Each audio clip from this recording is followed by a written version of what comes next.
नमस्कार, आप देख रहे हैं लाइव इंडिया हर पल का खास कार्यक्रम चुनावी दंगल। मैं हूं आपके साथ रेखा मिश्रा। लोकसभा चुनाव को लेकर के सभी पार्टियां रेस है। ऐसे में अलग अलग जगहों से अलग अलग तस्वीरें सामने आ रही हैं, जहां कुछ लोग जो है वो टिकट मिलने का जश्न मना रहे हैं, तो वहीं कुछ लोग ऐसे भी हैं जिनके टिकट मिलने के बाद, काट देने के बाद नाराजगी देखने को मिल रही है। कई सारी तस्वीरें हैं, कई जगहों पर लोगों को टिकट भी है जो है वो दिए जा रहे हैं। अगर हम झारखंड की बात करें तो झारखंड में प्रदीप यादव को टिकट मिलने के बाद कांग्रेस कार्यकर्ताओं में खुशी देखने को मिल रही है। वहीं कांग्रेस कार्यकर्ताओं की नाराजगी भी खत्म हो गई है।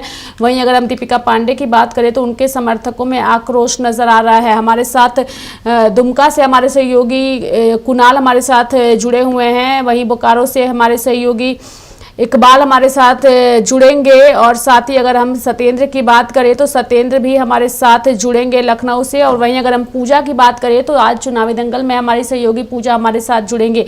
लेकिन जिस तरीके से लोकसभा चुनाव में तमाम नेताओं की सरगर्मी जो है वो नजर आ रही है, हम कह सकते हैं कि आने वाले दिनों में इसको लेकर के उत्साह भी देखने को मिलेगा। इन तस्वीरों में आप देखिए, ये है प्रदीप यादव जो कि गोड्डा से जो है वो कांग्रेस के उम्मीदवार बनाए गए हैं। इससे पहले कांग्रेस पार्टी की ओर से दीपिका पांडे को जो है वो उम्मीदवार बनाया गया था, लेकिन दीपिका पांडे के टिकट को लेकर के तमाम नेताओं में आक्रोश जो है वो देखने को मिल रहा था, जिसकी वजह से जो है पार्टी आलाकमान ने दीपिका पांडे का टिकट काट करके प्रदीप यादव को जो है वो एक बार फिर से टिकट दे दिया गया। और प्रदीप यादव टिकट मिलने के बाद क्षेत्र में जनसंपर्क अभियान करते नजर आ रहे हैं। जैसा कि आप तस्वीरों में भी देख सकते हैं, अपने तमाम लोगों के साथ प्रदीप यादव क्षेत्र के दौरे पर निकले हुए हैं और जनसंपर्क अभियान फिलहाल करते हुए नजर आ रहे हैं। हालांकि अगर हम गोड्डा की बात करें तो ये सीट काफ़ी महत्वपूर्ण सीट है, और इस सीट का जो समीकरण है वो अपने आप में भी काफ़ी महत्वपूर्ण है। वहीं अगर हम दूसरी ओर अलग अलग तमाम दलों की बात करें तो सभी दल जो है वो अपनी ओर से रणनीति बनाने को बेताब नज़र आ रहे हैं। हमारे साथ कुणाल जो है वो इस पर चर्चा करेंगे, और साथ ही इकबाल हमारे सहयोगी बोकारो से भी जुड़ चुके हैं। पहले कुणाल का रुख करेंगे और फिर इकबाल के पास जाएंगे। कुणाल, दुमका माफ़ करिएगा, गोड्डा से प्रदीप यादव को टिकट मिलने के बाद कांग्रेस कार्यकर्ताओं में खुशी देखने को मिल रही है, क्या कुछ कहिएगा कुणाल? जी बिल्कुल, जो है विरोध के बीच गोड्डा में प्रत्याशी को बदल दिया गया है। यहाँ से मांग था कि प्रदीप यादव को टिकट दिया जाए, क्योंकि सोशल मीडिया पे उनका नाम पहले भी आ गया था, और उसके बाद फिर दीपिका पांडे को टिकट के लिए नाम लाना, और फिर प्रदीप यादव को फिर से इन लोगों की मांग थी कि प्रदीप यादव को टिकट यहाँ से मिलना चाहिए। ऐसे में प्रदीप यादव को टिकट मिल गया है। वही वो कार्यकर्ता हैं जो कि प्रदीप यादव को टिकट देने के लिए ये लोग लंबा मांग कर रहे थे। आज प्रदीप यादव जी को टिकट मिल गया है, कितना खुशी है? आज हम लोग बहुत खुशी महसूस कर रहे हैं, और आपका चैनल को भी हम लोग धन्यवाद देने के लिए आए हैं कि आपने हम लोगों का जो जमीनी जो हकीकत सच्चाई था, आप चैनल में बड़ा प्रमुखता से प्रकाशित किया है। इसलिए हम लोग खुशी बहुत बहुत आपको धन्यवाद। और आगे इस तरह का जो है सो जमीनी का जो चर्चा हुआ, इसमें सारा आपका चैनल भी और ईटीवी में और भी चैनल चलाए थे, सारा को चैनल को जो है सो हम कार्यकर्ता को सबको बहुत बहुत धन्यवाद।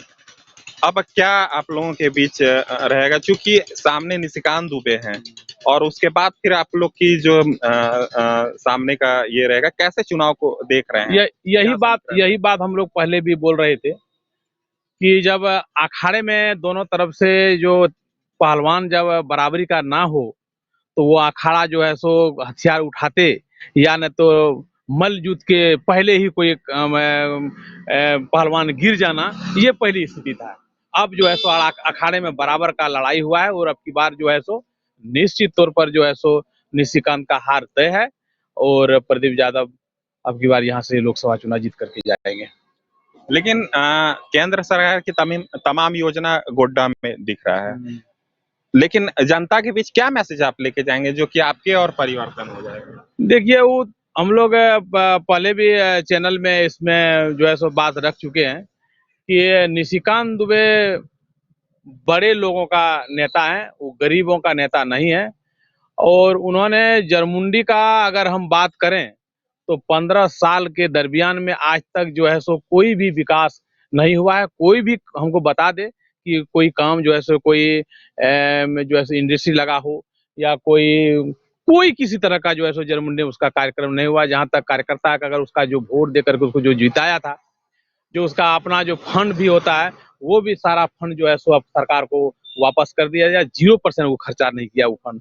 तो उस समय कार्यकर्ता जो इस क्षेत्र का था काफी नाराज है, और इसी तरह इसीलिए जो है सो उसको बुझा रहा है कि हम जो है सो चौथा बार जो है सो हम चुनाव जीत जाएंगे। उसका जो है सो भूल है, वो अब चुनाव यहाँ से जीतने वाले नहीं है।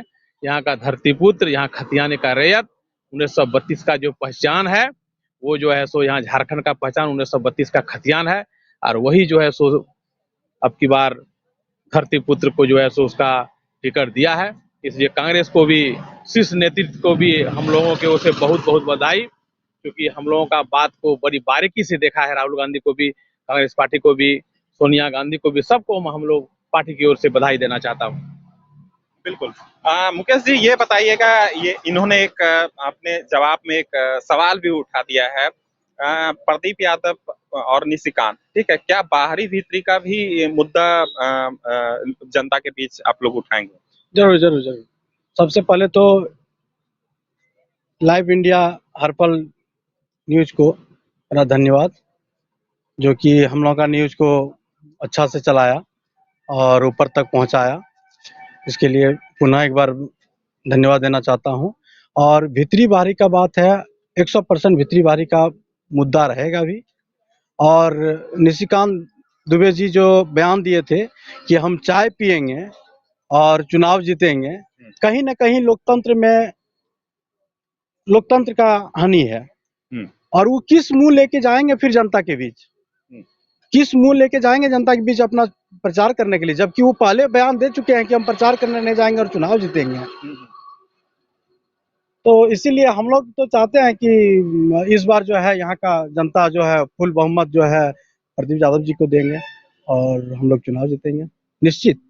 तो अखाड़े में रहेगा दोनों के बीच तानातानी? हाँ रहेगा, हल्का फुल्का रहेगा, लेकिन निशिकांत दुबे का इस बार कहीं कुछ चर्चा नहीं है। हल्का मोदी जी का चर्चा था, वो भी जो निशिकांत का बयान आने के बाद जो है मोदी जी का भी चर्चा जो है डाउन कर रहा है। लेकिन मुकेश जी, आपको आपके ही पार्टी में जो है भीतरघात होने की संभावना नजर आ रही है, क्योंकि दीपिका पांडे का टिकट कट गया। नहीं नहीं नहीं, ऐसा कुछ नहीं है, ऐसा कुछ नहीं है। और दीपिका मैडम को हम लोग स्वागत करते हैं, बढ़िया है, अच्छा है, और हम लोग को फुल सपोर्ट करेंगे मैडम। तो उनको संतावना देने के लिए आप क्या कहेंगे आप दीपिका जी को? नेक्स्ट टाइम देखा जाएगा। तो कहीं ना कहीं लाइव इंडिया में इस खबर को प्रमुखता से दिखाया था, लाइव अपना डिबेट के दौरान उसका असर दिखा कि प्रदीप यहाँ से टिकट मिला है। और धन्यवाद ये लोग कह रहे हैं कि आपने खबर प्रमुखता से दिखाया, आपने जमीनी हकीकत दिखाया, तो जिस कारण से आलाकमान जो है समर्थन यहाँ से दीपिका की जगह प्रदीप यादव को टिकट दिया गया था। लेकिन कहीं ना कहीं बाहरी और भीतरी का यहाँ पर जो है मुद्दा गहराएगा, जनता के बीच यह मैसेज लेकर यहाँ से जाएंगे। जी बिल्कुल। तो लाइव इंडिया हर्पल की खबर का असर जो है वो एक तरीके से हम कहें तो वो देखने को मिला है, क्योंकि लाइव इंडिया हर्पल ने इस खबर को काफ़ी प्रमुखता के साथ दिखाया था, और वहाँ के लोगों की जो मांग थी उसे हम लोगों ने चुनावी दंगल में जो है वो प्रमुखता से दिखाया था, और उसी का नतीजा रहा कि कार्यकर्ताओं का, हालांकि ये कहना है कि उसी का नतीजा रहा है कि आज हाईकमान ने जो है प्रदीप यादव को यहाँ से टिकट दिया। कुणाल, आप हमारे साथ बने रहिए, हमारे साथ इकबाल जुड़े हुए हैं बोकारो से, क्योंकि धनबाद में ददाई दुबे को लेकर के भी जो आक्रोश है वो देखने को मिल रहा है, कई कार्यकर्ता उनके टिकट कटने से नाराज हैं। तो ऐसे में हमारे सहयोगी इकबाल से जानने की कोशिश करेंगे। इकबाल, चूंकि ददाई दुबे के टिकट कटने के बाद से भी वहां पे आक्रोश नजर आया, लेकिन जिस तरीके से गोड्डा में परिवर्तन देखने को मिला, तो क्या उम्मीद है कि क्या धनबाद में भी कुछ इसी तरीके का नजारा देखने को मिलेगा क्या? जी मैम, ऐसा टिकट में तो कुछ फर्क पड़ेगा। और अभी हम जानना चाहेंगे, इंटेक का कांग्रेस का ही नेता है रघुनाथ महतो, विस्थापित नेता है, हम उन्हीं के साथ में बैठे हुए जानना चाहेंगे। रघुनाथ जी, आप बताएं इसमें टिकट में, इस चुनावी दंगल में किस तरह से क्या हो सकता है? देखिए, धनबाद में जो मजबूत प्रत्याशी थे उन्हें टिकट नहीं मिला है, जिसके चलते धनबाद लोकसभा में कांग्रेस को तो क्षति होने जा रही है। यहाँ पर प्रबल दावेदार में हमारे ददाई दुबे जी थे, जिनको आज उम्र का तकाजा दे करके उन्हें टिकट नहीं दिया गया है, जिससे यहाँ के कार्यकर्ताओं के भावनाओं पर ठेस पहुंची है।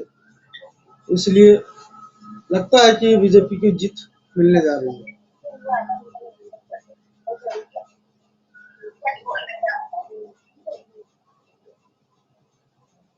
रेखा मैम, जी इकबाल उनसे जानने की कोशिश करिए कि क्या ददई दुबे के टिकट कटने के बाद से इसका असर जो है वो धनबाद सीट पर देखने को मिलेगा, चूंकि कार्यकर्ताओं में नाराजगी है, लेकिन बीजेपी ने यहां से ढुल्लू महतो को उम्मीदवार बनाया है, तो समीकरण जो है वो किस तरीके के नजर आ रहे हैं, बात जानने की कोशिश करिए। ये जैसे अभी ददई दुबे को टिकट नहीं दिया गया है, आप जानने की कोशिश करिए। ये असर बीजेपी की तरफ जाएगा कि कांग्रेस की तरफ जाएगा, कांटे की टक्कर रहेगा कि? देखिए, ये ददई दुबे को टिकट नहीं अगर दिया गया तो इससे यहाँ की जनता, यहाँ के कांग्रेस के जितने भी कार्यकर्ता हैं, उनका ये मानना था कि अगर ददई दुबे को नहीं मिलता तो और भी धनबाद से बहुत सारे ऐसे प्रत्याशी थे जिनको टिकट दे करके प्रत्याशी बनाया जा सकता था। जैसे कि आपका श्वेता सिंह भी है, जो बोकारो विधानसभा से पिछले बार 1 लाख वोट लाई है वो, और उनकी अच्छा खासा भी पकड़ था। और इसके बाद भी जलेश्वर महतो जी भी थे, उनकी भी ठीक ठाक पूरे क्षेत्र में पहचान थी। अभी जो है ऐसा प्रत्याशी को दिया गया है जिसको धनबाद लोकसभा में किसी तरह का लोगों को जानकारी नहीं है कि ये कौन है। वो यहाँ पर आज तक पता नहीं है जनता को कि अनुपमा सिंह कौन है। बस इनकी पहचान सिर्फ इतनी है कि ये बेरमो विधानसभा के विधायक जो है अनूप सिंह, उनकी पत्नी है। और अनुपमा सिंह को धनबाद लोकसभा में किसी तरह का लोगों के साथ कोई आज तक जुड़ाव नहीं रहा, किसी तरह से कोई किसी लोग से आज तक ये मिले नहीं कोई, तो कैसे लोग इनको वोट करेंगे। विस्थापित क्षेत्र यहाँ पर है, जो कि आज झारखंड में कांग्रेस और महागठबंधन की सरकार है। आज 19 गांव ऐसे हैं जिनको आज पंचायत में शामिल नहीं किया गया है, जबकि कई एक बार पंचायत के लिए सरकार में बात को रखा गया, लेकिन सिर्फ और सिर्फ आश्वासन ही मिलता गया है। इससे यहाँ के विस्थापित भी नाराज है। तो आज कांग्रेस के जो भी उम्मीदवार हैं वो आज किस मुंह से विस्थापित से वोट मांगने के लिए आएंगे। और जो मजदूर है, मजदूरों का भी जो भी आज बोकारो स्टील प्लांट है, यहाँ पे बहुत सारे ऐसे मजदूर हैं कि जिनका शोषण होता है, और उनका आवाज उठाने वाला ददई दुबे जी यहाँ पर थे, हमेशा लड़ाई लड़े हैं मजदूरों के हित के लिए। अब ये अनुपमा सिंह जो है, पता नहीं यहाँ के मजदूरों का क्या भला करेगी नहीं करेगी, जबकि मजदूरों के साथ कोई सीधा लगाव इनका नहीं है। इसलिए मेरा मानना है कि धनबाद लोकसभा में कांग्रेस हम लोग जो है कमजोर पड़ रहे हैं और बीजेपी कहीं न कहीं मजबूत दिख रही है। जी बोला जाए। जी रेखा मैम, बिल्कुल, तो कई सारी चीज़ों को लेकर के जो है वो तस्वीरें जो है वो स्पष्ट नज़र नहीं आ रही है। बहुत बहुत धन्यवाद इकबाल, और साथ ही जो आपके साथ मेहमान थे उनका भी धन्यवाद हमारे साथ चुनावी दंगल में जुड़ने के लिए और अपनी बातों को रखने के लिए। हम एक बार फिर जो है वो कुणाल का रुख करेंगे। कुणाल, आप सुन रहे थे बोकारो से हमारे सहयोगी इकबाल को, और उनके साथ एक मेहमान भी थे। चूँकि धनबाद की अगर हम बात करें तो वहाँ भी आक्रोश जो है वो साफ तौर पर नज़र आ रहा है, लेकिन आक्रोश यहाँ भी नज़र आ रहा था और पार्टी हाईकमान ने दीपिका पांडे का टिकट काट दिया। अब ये मुकाबला कितना दिलचस्प होगा, चूंकि निशिकांत दुबे ने कहा था कि अगर प्रदीप यादव यहाँ से पार्टी के उम्मीदवार बनते हैं तो वो प्रचार प्रसार नहीं करेंगे। जी बिल्कुल, उनका जो कहना था कि जब कांग्रेस के ऐसे प्रत्याशी को अगर टिकट दिया जाएगा गोड्डा लोकसभा में तो हम चुनाव प्रचार नहीं करेंगे। इसके साथ ही जेएमएम के किसी कार्यकर्ता को अगर यहाँ से टिकट दिया जाएगा तो हम प्रचार नहीं करेंगे। और उसके बाद फिर यहाँ पे परिवर्तन नजर आता है और प्रदीप यादव की जगह दीपिका पांडे का नाम सामने आ जाता है। और लेकिन आज जो तस्वीरें दिख रही है यहाँ पर प्रदीप यादव का नाम आ रहा है, तो कहीं ना कहीं पहले भी जो आशंकाएं लगाई गई थी, अगर हम लोग इसके पहले अगर सुनील सोरेन बीजेपी की बात कर लें कि दुमका लोकसभा से उनका टिकट काट के सीता सोरेन को टिकट दिया गया था, तो हम लोगों ने जो डिस्कस किया था इसी कार्यक्रम में, हम लोगों ने कहा था कि कहीं ना कहीं भीतरघात का जो है संभावना नजर आ रहा है।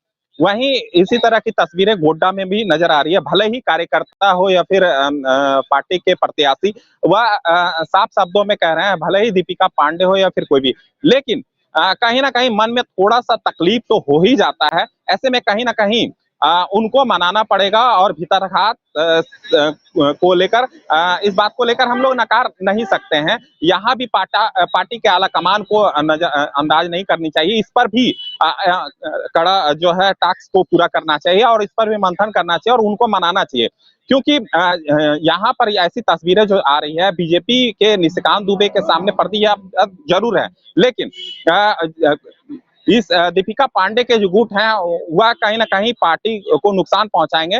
तो यहाँ पर पहले अपने गुट को मजबूत करना होगा, उसके बाद ही भाजपा के साथ इनका टक्कर होगा और उसके बाद तस्वीरें नजर आएगी। लेकिन पार्टी कुछ सोच समझकर यहाँ पर टिकट में परिवर्तन किए हैं, प्रत्याशी को बदला है।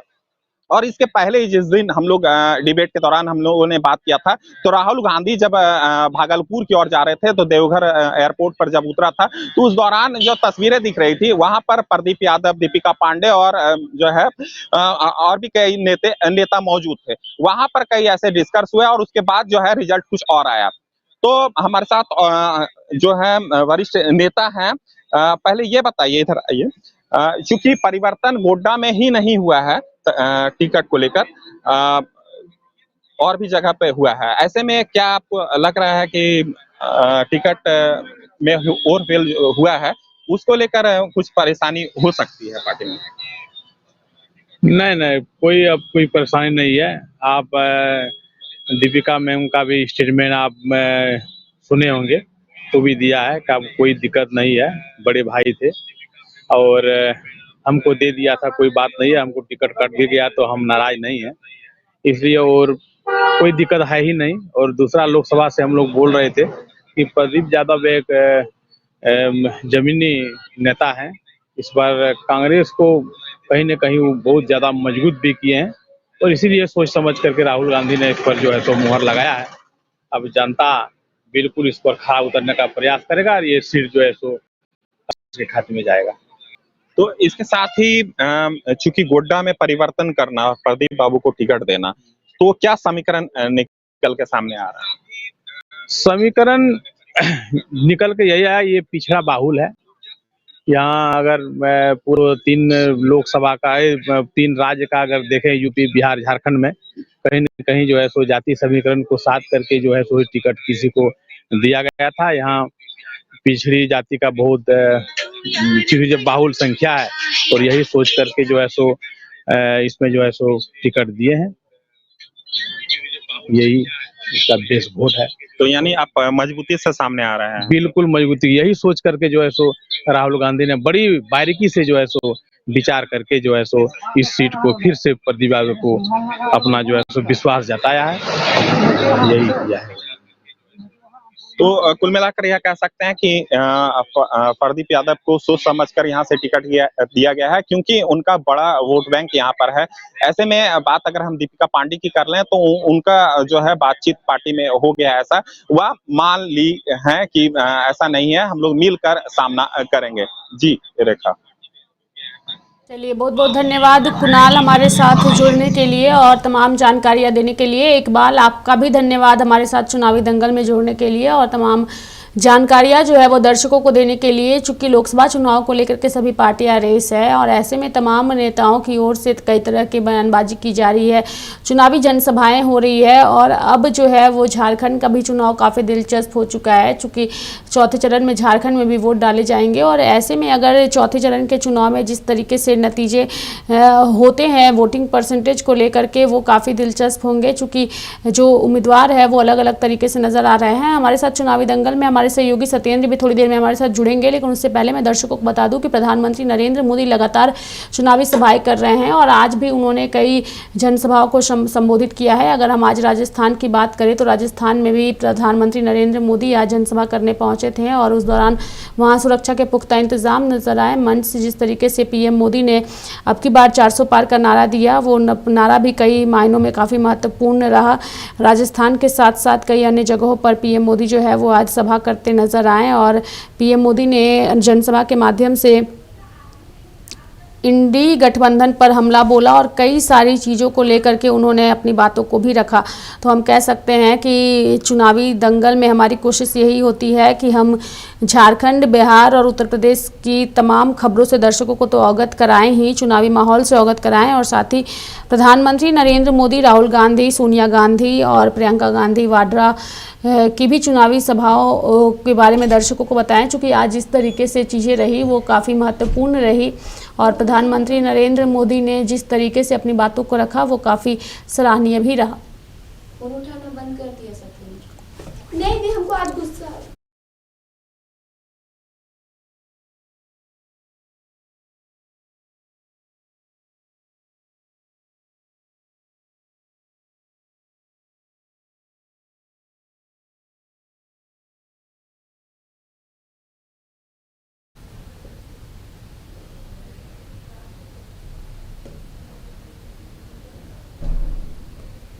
तो लोकसभा चुनाव को लेकर के तस्वीरें जो है वो अलग अलग जगहों से सामने आ रही है। हमारे साथ हमारे सहयोगी सत्येंद्र भी चुनावी दंगल में जुड़ चुके हैं। सीधे उनका रुख करेंगे और जानेंगे कि इस वक्त वो कहाँ मौजूद है। अच्छा सत्येंद्र, चुनावी दंगल में स्वागत है आपका। आपसे यही हमारी कोशिश होगी, क्षेत्र में किस तरीके का माहौल जो है वो नज़र आ रहा है, चूँकि अलग अलग जगहों से लगातार तस्वीरें आ रही हैं। पीएम मोदी जनसभा कर रहे हैं। सत्येंद्र बताइए, किस लोकसभा में इस वक्त आप मौजूद हैं और क्षेत्र में किस तरीके का माहौल नज़र आ रहा है लोकसभा चुनाव को लेकर? देखिए, मैं अभी लखनऊ में मौजूद हूँ और ये राजनाथ सिंह की ये सीट है। यहाँ पर वर्तमान में सांसद भी और केंद्रीय मंत्री भी हूँ और यहाँ तमाम लोगों से तमाम ग्राउंड रिपोर्ट पर बात भी की और भी हम बात करने की कोशिश करेंगे और जानने की कोशिश करेंगे कि इस बार क्या आखिर मुद्दे हैं। तमाम युवा लोग भी बैठे हैं, तमाम लोग बैठे हैं, इनसे भी जानने की कोशिश करेंगे। भैया, कुछ बात कर सकते हैं आपसे चुनाव के संबंध में? लाइव चल रहा है, थोड़ा सा बता दीजिए कि क्या माहौल लग रहा है। माहौल भाई बीजेपी का ही लग रहा है हमको तो। बीजेपी का ही लग रहा है। अच्छा, क्या काम हुए हैं? काम को लेकर के लग रहा है कि वाकई में प्रचार ज्यादा हर तरीके से काम को लेकर भी, प्रचार को लेकर भी, हर तरीके से। विपक्ष के लोग जो कह रहे हैं कि हम 80 में 80 यूपी में सीटें निकाल रहे हैं, क्या लग रहा है उनके दावे कुछ है, उनकी दम है? मुझे तो नहीं लग रहा फिलहाल। बीजेपी के कौन कौन से काम अच्छे हुए? बीजेपी कौन से काम अच्छे हुए हैं? हाँ, जिससे ज्यादा लोगों को लाभ मिला है और शायद आप भी उससे प्रभावित। लोगों को लाभ से ज्यादा जरूरी है देश को लाभ होना। जब देश आगे बढ़ेगा तभी हम बढ़ पाएंगे। राष्ट्रीय मुद्दों से प्रभावित, उससे प्रभावित है। उन्होंने मतलब राष्ट्रीय स्तर पे भारत को एक अलग पहचान दिला दी है कि अब जो देश हमको दबा के रखते थे वो हमारा वो कहते हैं इज्जत करने लगे चीजों में। राम मंदिर का मुद्दा है बड़ा प्रभावित। राम मंदिर वो तो धर्मवादी चीज अलग है, लेकिन मेन जो है वो हमारे इंटरनेशनल लेवल पे उन्होंने ऐसे कर दिया है। जिस पाकिस्तान पहचान मिली है, 370 भी हट गया, 370 भी हटा है चीजें। अब कोई देश हमको बोलने पहले सोचता है, वरना पहले घुस आते थे 10 लोग, बेटी आ आते थे। अब नहीं आ पा रहे हैं। चीजें हैं, सीमाएं खतरे से रशिया वो युद्ध हो रहा है, चीजें अमेरिका वो है तब भी हम रशिया के हित में ही हैं। तो बहुत सी चीजें हैं ना, केवल धर्म या देश आगे बढ़ेगा तभी ना हम बढ़ पाएंगे। अच्छा, मतदान प्रतिशत कम हो रहा है, पहले चरण में चुनाव हुआ, क्या लग रहा है युवाओं को कुछ जागरूक होना चाहिए मतदान के प्रति? बिल्कुल होना चाहिए, वो सबसे जरूरी यही है ना। युवा आगे चल के देखना तो युवाओं को ही है ना, देश को। तो अगर हम ही नहीं जागरूक होंगे तो वही मजबूत लोकतंत्र कैसे होगा? कुछ नहीं हो पाएगा। ठीक बात है। युवाओं को भी बढ़ चढ़ के आना चाहिए। भैया ये बताइए, क्या लग रहा है कि आप चुनाव का जैसे माहौल है, अब जो चाचा क्या माहौल है चुनाव का, कुछ लग रहा है समझ में आ रहा है? चुनाव में देखने में हवा जो है अच्छी है और ये है अब यही सरकार, उम्मीद है यही सरकार फिर आएगी। फिर से यही सरकार आएगी। कुछ काम वाम हुए सरकार में, अच्छा लगा? देखिए, काम इन्होंने अच्छा किया। अंग्रेज के जमाने में ये योगी जी ने भी काम अच्छा कर रहे हैं और काम अच्छा आ रहा है, अल्हम्दुलिल्लाह सब कुछ है। और इन्होंने काम ये अच्छा किया, हिंदू मुसलमान को सबको मिला के रखा, सबकी बात उन्होंने बना के रखी। कोई ऐसा नहीं है उन्होंने कोई काम को बिगाड़ा है या काम को नुकसान पहुंचाया है, ऐसा कुछ नहीं आया। और इन्होंने काम और तरक्की भी, अगर ये रह गए तो ये और इससे अच्छा दिखाएंगे। ये नहीं समझते हैं हिंदू मुसलमान इन सबको मिलाकर और सबकी बात सुनते हैं ये लोग। योगी जी हमारे यहाँ के सरकार जो हुकूमत हैं कि मिस्टर इन्होंने सबकी बात सुनते रहे और सबकी बात इन्होंने अमल किया और करते हैं अपने मन का काम। सुनते हैं सबकी, कर देंगे अपने मन का काम, अच्छा करेंगे। ये काम अच्छा कर ही रहे हैं। हाँ। और ये देखिए एक बार फिर आए ये दोबारा, जैसे अंग्रेज एक बार गए फिर कहाँ है रोड के, मायावती गई फिर कहीं, ये इनका ये 5 साल के दोबारा लौट के आए, ये फिर दोबारा लौट के आए और फिर ये हमारी उम्मीद है ये फिर दोबारा यही फिर आएंगे। अच्छा, प्रधानमंत्री जी सबका साथ सबका विकास करते हैं, लोग कहते हैं कि मुसलमानों को लाभ नहीं मिला है, क्या लगता है मुसलमानों को लाभ मिला? ऐसा नहीं है। देखिए कुछ लोग कहते हैं जन्म के बारे हैं, कुछ डरते भी हैं, कुछ ऐसा भी है, ऐसा कुछ नहीं। उन्होंने सबके साथ भी काम करके आए, सबको मिला के रखा उन्होंने, मोदी जी ने। हमारे प्रधानमंत्री अब बाहर भी गए, दुबई भी गए, कहाँ भी गए, सबको उन्होंने हिंदुस्तान का रास्ता, आपका सऊदी अरब में जितने हाजी गए तो मोदी जी ने खोला, उन्होंने सबने राय दी, उन्हीं की वजह से लोग हज भी करने गए, उन्हीं की वजह से सब कुछ हुआ। ऐसा नहीं हुआ है, ऐसा बात नहीं आई है। लेकिन उन्होंने जो भी है कुछ ऊपर के कहते हैं, कुछ लोग अंदर से भी, हम जो हैं उन्हें ऊपर लेकिन अंदर ही हमारा दिल बोल रहा है ये फिर आएंगे। हाँ। 400 पार कह रहे हैं भारतीय जनता पार्टी के लोग, 400 पार सीटें हो जाएंगी, ज्यादा हो जाएंगी, ज्यादा हो जाएंगी। तो देखिए किस तरीके से तमाम लोगों का अपना कहने का तरीका है। और मैं और लोगों से जानने की कोशिश करूंगा किस तरीके से तमाम जो सरकार की योजनाएं थी उन योजनाओं से कितना लोग लाभ हुआ है और कितना लोगों का मन बदला है, कितना लोगों को मन करती। भैया क्या नाम है आपका? अनूप जी, ये बताइए क्या लग रहा है, क्या माहौल है देश में? माहौल भारतीय जनता पार्टी का ही माहौल है। क्या क्या काम कराए हैं जिससे बहुत सारी उपलब्धियां की हैं। गांव गरीब किसान के लिए भी बहुत काम किया है सरकार ने। आप कहीं भी जाइए तो आपको दिख जाएगा सरकार का काम, रोड से लेके लाइट है, सड़क की योजना है, और मतलब ये जो उज्ज्वला योजना है, और घर घर नल। आप देखते हैं कि हम बुंदेलखंड से बिलोंग करते हैं। हर घर नल योजना बड़ी प्रभावी बुंदेलखंड में। तो बुंदेलखंड में पानी की बहुत समस्या है, आप जाके पता कर सकते हैं। यहाँ लोग बैठ के एसी में बैठ के कोई भी कुछ कह सकता है, लेकिन आप वहां जाके पता कर सकते हैं क्या हाल। तो मैं यही कहूंगा कि आप वहां जाइए, एक बार देखिए वहां पे कितना काम हुआ है। लोगों को पानी के लिए जो तरस रहे हैं, मतलब इस समय इतना ज्यादा पानी की प्रॉब्लम होती है कि लोगों को पानी नहीं मिलता पीने को। लोग 5-5 किलोमीटर दूर जाके कुएं में उतर के पानी भर के लाते हैं, ये स्थिति है कहीं कहीं पे। तो सरकार ने बहुत काम किया जी। 400 पार का जो नारा भारतीय जनता पार्टी देती है जी, विपक्ष में कोई दम है? विपक्ष तो पूर्ण रूप से भारतीय देख रहे हैं। हाँ, मुझे नहीं लगता, मुझे क्या किसी को भी नहीं लगता, कहने से कुछ नहीं होता है, जो है वो दिख रहा है सब। ठीक है, हम और लोगों से भी बात कर लेंगे, तमाम लोग मौजूद हैं। भैया क्या लग रहा है, भारतीय जनता पार्टी ने कुछ काम कराया हिंदुस्तान में? भारतीय जनता पार्टी ने काफी काम कराया है, और बेसिकली मैं यहाँ तो जॉब करने आया हूँ और रहने वाला बनारस मुगलसराय का हूँ। और हमारे विधानसभा क्षेत्र में लोकसभा क्षेत्र के सांसद नरेंद्र मोदी जी काफी अच्छा काम किया है, काफी विकास हुआ है वहाँ बनारस में, और विकास आसपास के क्षेत्रों में भी हुआ है। पहले जो घाट वगैरह थे उसका साफ सफाई कराने से लेके, मतलब बनारस में सड़कें भी बहुत बदतर हो गई थी, लेकिन मोदी जी के आने के बाद से मतलब हर क्षेत्र में काम हुआ है और वहाँ की जनता काफी खुश है। और इस बार भी जो है बीजेपी बिल्कुल मतलब 400 पार के पार पहुंच ही जाएगी। अच्छा, आप बनारस से हैं, बनारस से प्रधानमंत्री दावा ठोक रहे हैं, चुनाव लड़ रहे हैं। कांग्रेस इंडिया गठबंधन के प्रत्याशी आपके अजय राय वहां चुनाव लड़ रहे हैं, क्या टक्कर कहीं से कहीं दिख रही है? कोई टक्कर नहीं दिख रही है वहाँ। अगर नरेंद्र मोदी खड़े हैं वहाँ लोकसभा चुनाव फिर इस बार, तो उनकी जीत तय है, ठीक है। और अजय राय कहीं से भी नहीं नजर आते हम लोगों को कि वो इंडिया अलायंस के तो वहाँ पे कुछ भी हासिल कर। लंबी जीत होगी, लंबी जीत होगी, बिल्कुल बीजेपी की लंबी जीत। 400 पार का नारा सरकार दे रही है, सरकार के लोग भारतीय जनता पार्टी के लोग दे रहे हैं, क्या कैसे देखते हैं? 400 पार का नारा दे रही है क्योंकि उन्होंने काम किया है, ठीक है। और आगे के मतलब और भी जहाँ बाकी रह गया है, लोकसभा चुनाव जहाँ से हारी थी बीजेपी, वो इस बार वो पूरा कर लेंगे। तो आप शहर से ही हैं, बनारस से? जी हाँ, मैं बनारस शहर से हूँ। बनारस के पास मुगलसराय है, मैं वहाँ बेसिकली वहीं रहता हूँ, लेकिन बनारस में हम लोग जॉब करते हैं। अभी हम लोग ट्रेनिंग में आए हैं लखनऊ। अच्छा, तो ग्रामीण क्षेत्र में लग रहा है कुछ परिवर्तन हुआ है बनारस में? हाँ बिल्कुल, ग्रामीण क्षेत्र में भी परिवर्तन हुआ है। अभी ग्रामीण क्षेत्र के आसपास क्या बोलते हैं, जो भी इंडस्ट्रियल एरिया है रामनगर वगैरह, उधर भी विकास हुआ काफी। ठीक है, बाकी काम हर जगह किया है। रोजगार को लेकर के युवा बड़ी शिकायत करते हैं, कुछ आयाम खड़े हुए हैं रोजगार? हाँ, रोजगार को लेके है शिकायत, अभी भी है लोगों में, लेकिन इस बार लगता है कि सरकार कुछ करेगी रोजगार को लेके, क्योंकि मेन जो है विपक्ष घेर रही है तो रोजगार के मुद्दे पे घेर रही है। और वाकई में रोजगार पे है बीजेपी को, मतलब इस बार सोचना चाहिए, बिल्कुल सोचना चाहिए। तो रोजगार ना होने के आयाम पर कुछ शिकायतें रहेंगी तो इससे कुछ नुकसान होगा भाजपा का?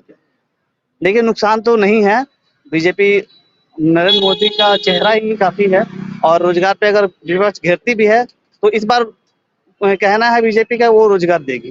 किसानों की दशा दिशा में परिवर्तन हुआ बना? हाँ बिल्कुल हुआ, सब चीजें सब चीज। तो और लोगों से हम बात करने की कोशिश करेंगे, तमाम युवाओं से मिलेंगे। देखिए बनारस से भैया ने कितनी बढ़िया जानकारी दी है और बनारस से ही हैं। मैं और लोगों से भी बात करने की कोशिश करूंगा। भैया कुछ बता सकते हैं चुनाव को लेकर क्या चल रहा है? क्यों कुछ आ रहे प्रचार करने वाले लोग? प्रचार करने वाले लोग घूम रहे हैं यहाँ पे या कोई नहीं आ रहा है?